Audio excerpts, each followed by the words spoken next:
Mindways, le podcast pour rebondir.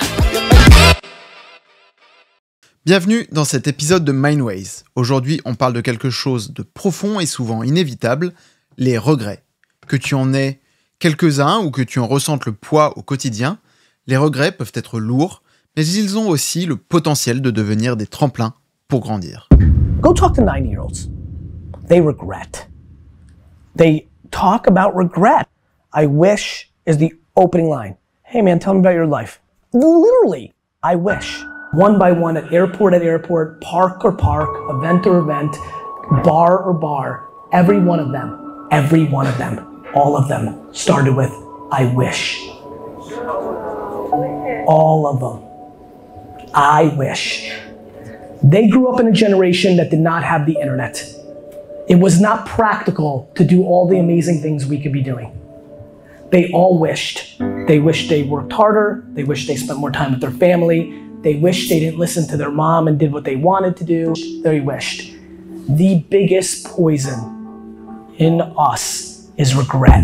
Lui, c'est Gary Vee, un entrepreneur à succès à New York. Dans ce court extrait, il parle de personnes âgées qui commencent souvent leur phrase par « j'aurais aimé ». C'est assez révélateur. Savais-tu qu'une des émotions les plus courantes au cours de notre vie est le regret d'inaction ? En effet, on regrette souvent davantage ce qu'on n'a pas fait, toutes les occasions manquées.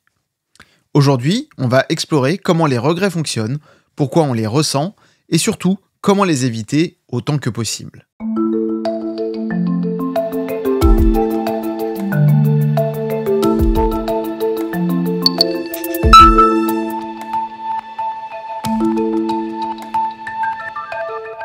Pour comprendre le regret, il est utile de le comprendre comme une émotion complexe, un mélange de tristesse et de réflexion selon le modèle des émotions de Robert Plutchik dont je t'ai parlé dans l'épisode 22 de Mindways.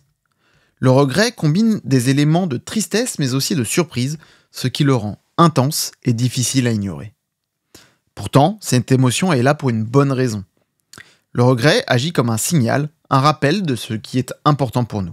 Prenons un exemple. Quelqu'un qui regrette de ne pas avoir poursuivi un rêve, par exemple. Ce regret vient d'une part de la perte de quelque chose de significatif, mais aussi du rappel que ce rêve représentait quelque chose de profond pour cette personne.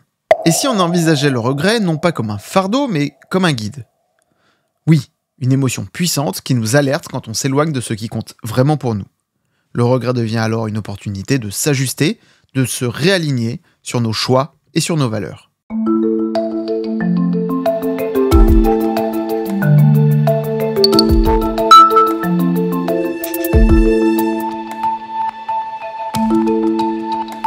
Le regret a plusieurs formes. À vrai dire, il en a plutôt 3. Tout d'abord, j'en parlais tout à l'heure, le regret d'inaction. Ce sont tous ces projets ou ces rêves qu'on a laissés passer. Tu en as peut-être déjà ressenti, comme ce voyage que tu n'as pas fait, ce livre que tu n'as jamais écrit ou ce métier que tu n'as jamais fait.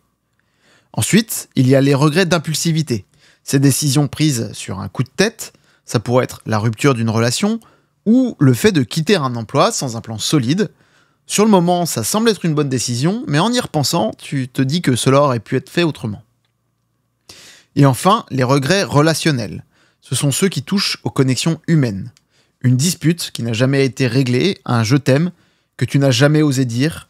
Rappelle-toi toutes ces personnes qui ont perdu un proche, qui se sont disputées juste avant et qui, du coup, vivent avec ce regret d'être restés sur cette dispute.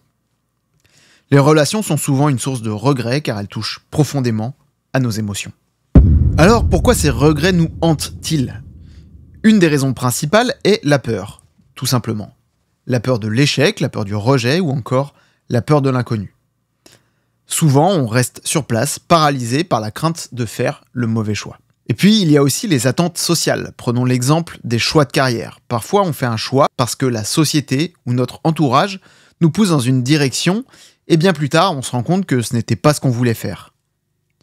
C'est une prise de conscience qui peut engendrer des regrets difficiles à vivre. Mais dans tout ça, il y a quand même des bonnes nouvelles.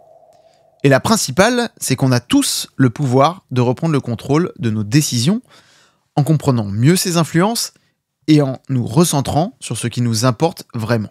Alors, c'est facile à dire, mais je vais te proposer 3 outils qui pourront t'aider à éviter ou à gérer ces regrets. Le premier outil, c'est le pré-mortem.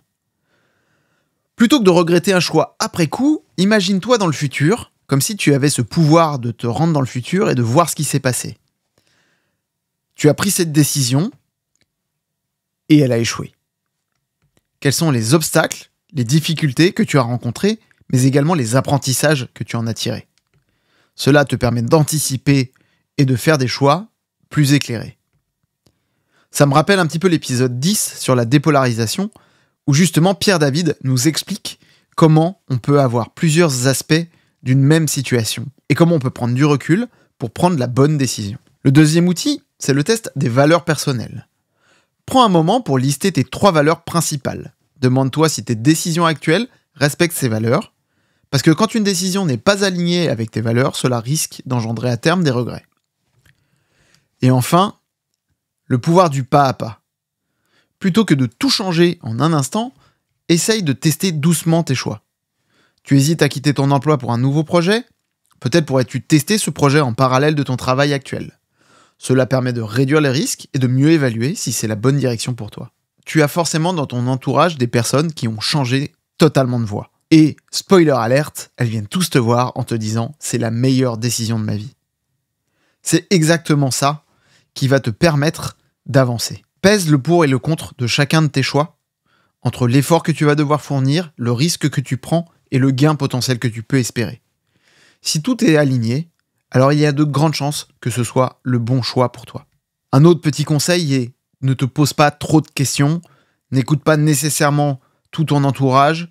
Si tu rêves de faire quelque chose, alors donne-toi les moyens d'y arriver. J'ai une autre anecdote, c'est celle de la photographe Alison Boons. Alison était phobique de l'eau. Elle avait peur de mettre la tête dans l'eau, de rentrer même dans l'eau, de nager dans la mer. Et puis elle a vaincu cette peur et aujourd'hui, elle en a fait une force puisque c'est son métier et tu peux la retrouver dans un des épisodes du podcast. Avant de conclure, je te propose un exercice. Prends une feuille et note une chose que tu regrettes et quelque chose que tu aurais aimé faire différemment. Ensuite, note une action concrète que tu peux faire aujourd'hui pour éviter de vivre un regret similaire à l'avenir.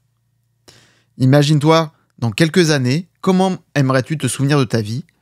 En prenant aujourd'hui des décisions alignées avec tes valeurs, tu augmentes la chance de vivre sans regret. Merci d'avoir écouté cet épisode de Mindways. J'espère que cet épisode t'a aidé à voir les regrets différemment, plutôt que de les redouter. On peut apprendre d'eux pour mieux avancer, construire une vie plus en accord avec nos aspirations profondes. N'hésite pas à partager cet épisode si tu penses qu'il peut aider quelqu'un autour de toi. Je te dis à très bientôt pour un nouvel épisode et d'ici là, prends soin de toi, on avance ensemble. Merci infiniment de m'avoir rejoint pour cet épisode de Mindways. J'espère que tu as apprécié cet épisode autant que j'ai adoré le faire. Explorer de nouvelles perspectives et idées est ce qui fait battre le cœur de ce podcast. Si tu as aimé cet épisode, n'oublie pas de t'abonner à Mindways ou à la newsletter pour ne pas manquer mes futurs sujets. Tu peux le faire sur ta plateforme de podcast préférée et si tu souhaites rester à jour avec les dernières nouvelles et mises à jour, suis-moi sur les réseaux sociaux. Tu me trouveras sous Escorlware sur Instagram et X pour des discussions et des aperçus exclusifs. Ton soutien est la clé de la poursuite de cette aventure. Tes commentaires, avis et partages sont toujours appréciés. Merci encore d'être à mes côtés, reste curieux, reste connecté. N'hésite pas à m'envoyer des questions ou idées ou suggestions pour de nouveaux épisodes. C'est un voyage que nous faisons ensemble et j'ai hâte de continuer de le partager avec toi. Prends soin de toi, que ton esprit continue de s'épanouir. À bientôt.